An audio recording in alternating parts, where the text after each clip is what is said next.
नमस्कार विद्यार्थी मित्रांनो, आजच्या चालू घडामोडीच्या सेशनमध्ये तुम्हा सर्वांचं शौर्य करिअर अकॅडमीच्या माध्यमातून मी असिस्टंट प्रोफेसर रमेश घोरपडे तुम्हा सर्वांचं मनपूर्वक स्वागत करतो। आणि आजच्या भागामध्ये आपण आजचे नवीन असलेले जे काही प्रश्न आहेत त्या प्रश्नांचा आपल्याला आढावा घ्यायचा आहे। तत्पूर्वी विद्यार्थी मित्रांनो, हा जो इनिशिएटिव्ह आहे जो आम्ही चांगल्या पद्धतीने राबवत आहोत, या इनिशिएटिव्हला या उपक्रमाला तुम्ही उद्दंड असा प्रतिसाद देणं हे खूप गरजेचं आहे। कारण तुमच्या प्रतिसादावरती आमचं हे जे काम आहे किंवा आमचा जो उत्साह आहे तो सदैव अवलंबून असेल आणि त्यासाठी तुम्ही एनर्जी देण्यासाठी आम्हाला तत्पर ठेवलं पाहिजे अशी आशा केली तर हरकत नाहीये। आणि आजचा जो काय पहिला प्रश्न आहे तो आपण जाणून घेणार आहोत। तत्पूर्वी चॅनलला जर सबस्क्राइब केलं नसेल तर कृपया सबस्क्राइब करून घ्या, कमेंट करा, लाईक करा आणि हा जो व्हिडिओ आहे तो तुमच्या मित्रांपर्यंत जास्तीत जास्त शेअर करा। चला बघूयात, वेळ न घालवता आजचा जो काय पहिला प्रश्न आहे तो काय म्हणत आहे मित्रांनो, छोडो भारत दिन कोणत्या दिवशी साजरा केला जातो? आता लक्षात ठेवा, ही जी घोषणा आहे किंवा हे जे आंदोलन आहे, हे आंदोलन इतिहासामध्ये खूप महत्त्वपूर्ण ठरलेलं होतं। हा टर्निंग पॉइंट आहे मॉडर्न इंडियामध्ये आणि या इव्हेंटने, या घटनेने आधुनिक भारताला एक चांगलं वळण दिलं आणि ब्रिटिश सत्ता ही जी आहे ही कुठेतरी म्हणजे तिला एक हादरा बसला थोडक्यात।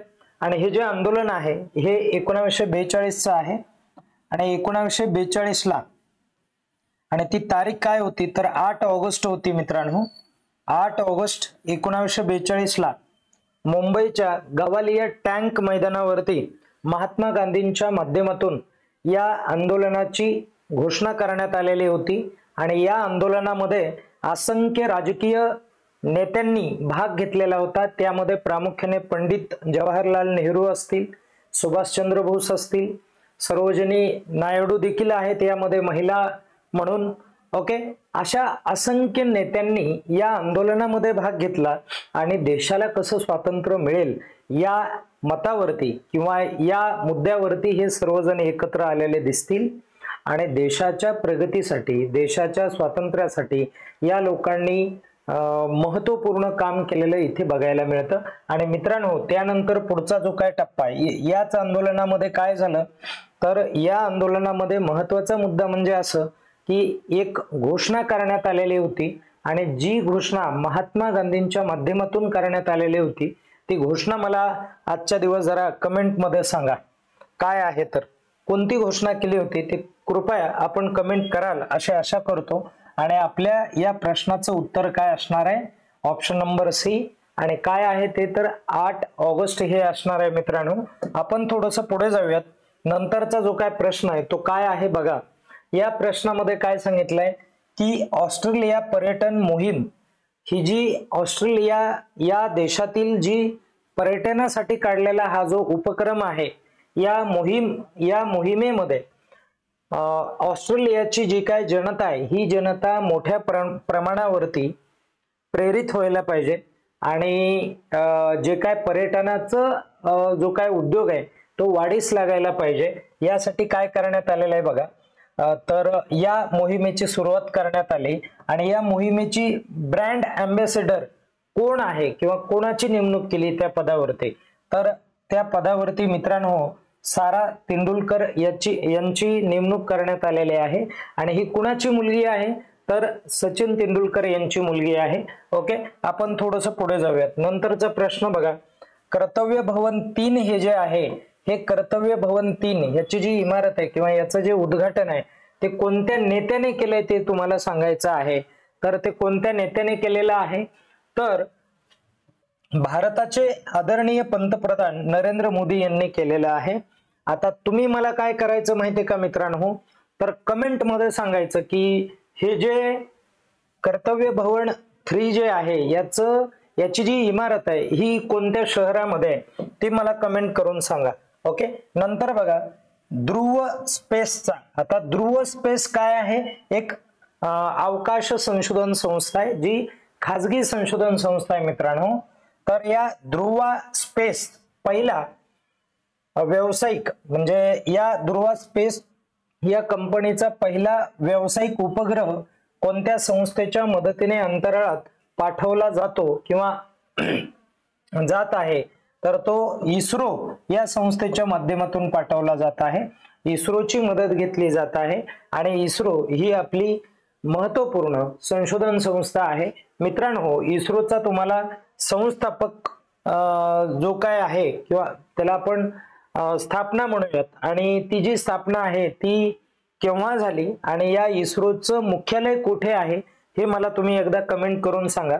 आपण लगेच पुढच्या मुद्द्यावरती जाऊयात. आपण बऱ्याच वेळेस बोललो इस्रो विषयी, म्हणून सांगायची आवश्यकता नाहीये. डोनाल्ड ट्रम्प यांनी भारतावर किती टेरिफ लावण्याची घोषणा केलेली, सध्या तरी लावला नाहीये, पण येणाऱ्या 21 दिवसामध्ये ते असा पूर्णपणे हा जो निर्णय आहे हा कन्फर्म करण्याच्या मार्गावरती आहेत. आणि सध्या 1 तारखेपासून त्यांनी 25% काय लावला होता, कर लावला होता, बरोबर आहे, टेरिफ लावला होता. तर त्यांचं असं म्हणणं आहे की या 25 मध्ये परत आम्ही 25+ करणार आहोत. म्हणजे अशी घोषणा केली की त्यांनी 50% टेरिफ लावण्याचा प्रयत्न केलाय. आणि हा टेरिफ का लावण्याचा प्रयत्न केलाय मित्रांनो, आपण काय करतो तर जे काय कच्चं तेल आहे, ऑइल आहे, ते रशियाकडून मागवतो आणि रशियाकडून जेव्हा हे ऑइल मागवलं जातं तेव्हा याचा जो काय याची जी काय क्षमता आहे किंवा याची जी व्यापकता आहे ती खूप अधिक आहे मित्रांनो. आणि मग काय होतं माहितीये का, तर अमेरिकेचं असं म्हणणं आहे की त्या देशाकडून तुम्ही ऑइल हे जे आहे ते ऑइल खरेदी करू नका, जेणेकरून त्या देशाला थोडंसं प्रोत्साहन मिळत आहे. कशासाठी, तर युद्ध करण्यासाठी. युक्रेन आणि रशिया हे सर्वांना माहिती आहे युद्ध चालू आहे आणि या युद्धाला कुठेतरी खतपाणी मिळतंय, त्यासाठी तुम्ही त्यांना मदत करू नका, असं डोनाल्ड ट्रम्प यांचं म्हणणं आहे भारताच्या संदर्भात. नंतरचा प्रश्न, भारतातील पहिले सौर ऊर्जेवर चालणारे विधानसभा भवन किंवा विधान भवन आपण म्हणू कोणतं आहे ते तुम्हाला सांगायचं आहे. तर मित्रांनो, जे विधान भवन आहे ते आपल्या भारतातील दिल्ली या ठिकाणचं आहे. दिल्ली विधान भवन आहे आणि या दिल्ली विधान भवनावरती आलं लक्षात, या विधान भवनाच्या किंवा विधानसभेच्या त्या इमारतीच्या वरती सौर पॅनल लावण्यात आलेले आहेत. आणि सौर पॅनल वरती काय केलं जाणार आहे, तर लाईटचा जो काय वापर आहे तो या विधानसभेमध्ये केला जात आहे. आणि एक शेवटचा प्रश्न बघूयात. बघा, भारताच्या इतिहासात गृहमंत्री म्हणून सर्वाधिक काळ सेवा देणारे कोण ठरले आहेत खालीलपैकी, इथे कोण ठरला आहे असं सांगायचंय तुम्हाला. तर मित्रांनो, सर्वात जास्त सेवा देणारे किंवा त्या पदावर कार्यरत असणारे गृहमंत्री जे आहेत ते अमित शहा ठरलेले आहेत. आणि अमित शहा नंतर लाल कृष्ण अडवाणी यांचा नंबर लागतो 2 नंबरला, ते यानंतर जास्त काळ सेवा देणारे ठरलेले आहेत. तर हे तुम्हाला परीक्षेला विचारलं जातं, अशा स्वरूपाचे प्रश्न असतात.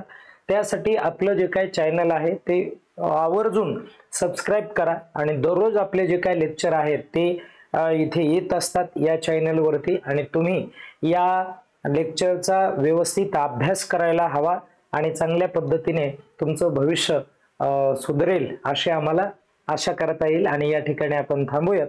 धन्यवाद.